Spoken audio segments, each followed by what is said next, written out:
Salut tout le monde, c'est Dani. Hey, 1er novembre, ça fly, hein?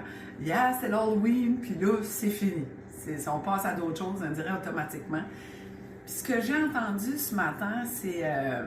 moi et Stéphane, on a fait une petite sortie, puis j'ai entendu les gens soit nous dire, ou que j'entendais alentour de moi, c'est le mois de novembre, c'est-tu plate, c'est déprimant.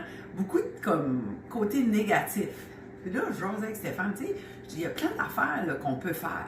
En fait, il y en a 7. Et là, je vous les nomme. Si tu ne veux pas rester là-dedans, si c'est ton cas, que le mois de novembre t'affecte, en général, ça va affecter l'être humain. Parce que là, il y a le changement d'heure qui s'en vient, puis dépendant dans quelle province du Canada tu restes, là, il y a des endroits qui changent, d'autres non. Mais là, matin, je te donne mes trucs. Il y a 7 affaires que tu peux faire. Première des choses, c'est de prendre du soleil le plus possible, même si c'est 5 minutes. Tu es au travail, tu as une pause, cours dehors, mets tes mains au soleil pour prendre la vitamine D. Ça va t'aider. Les yeux dans le soleil, il faut que ça rentre dans ton cerveau. Ça va t'aider. Première affaire.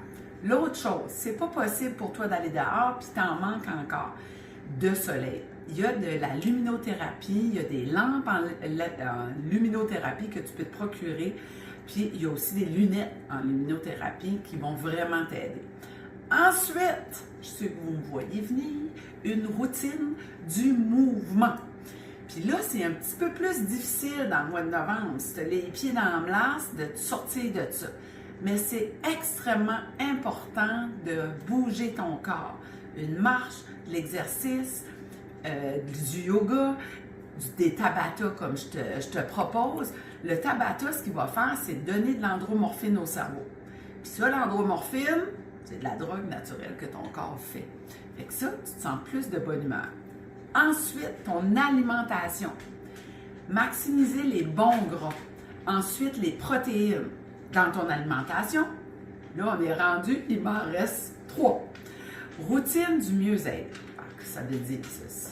Oui, si tu fais de la méditation d'en faire, mais ça peut être aussi simple que de dire, là, je me donne du temps pour moi, lire un livre, faire une petite lecture, prendre un bain avec du sel d'Epsom, avec des huiles essentielles que tu aimes.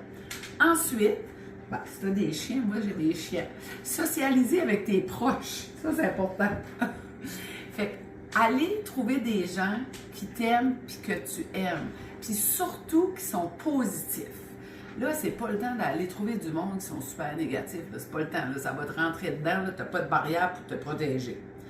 L'autre chose qui est le fun, c'est se planifier un projet inspirant. Ça peut être, je vais vous donner un exemple pour moi et Stéphane. C'est que là, on se dit, hey, là, c'est le temps, il n'y a pas de neige. On va aller marcher dans le bois, vérifier notre piste de raquettes, se mettre des petites affiches, mettre des rubans. On va marcher le bois. Puis là, on parle de la raquette comme que la neige, il va être positif. On va aller faire de la raquette, ça va être le fun. Ça va être notre projet. Ça peut être que pour toi, un autre plus gros projet, planifier une vacance, une sortie, un souper avec des amis, différentes choses pour te placer dans une place positive. Si tu veux plus de détails, là je te fais une petite parlotte rapide, mais sur YouTube, je fais un blog.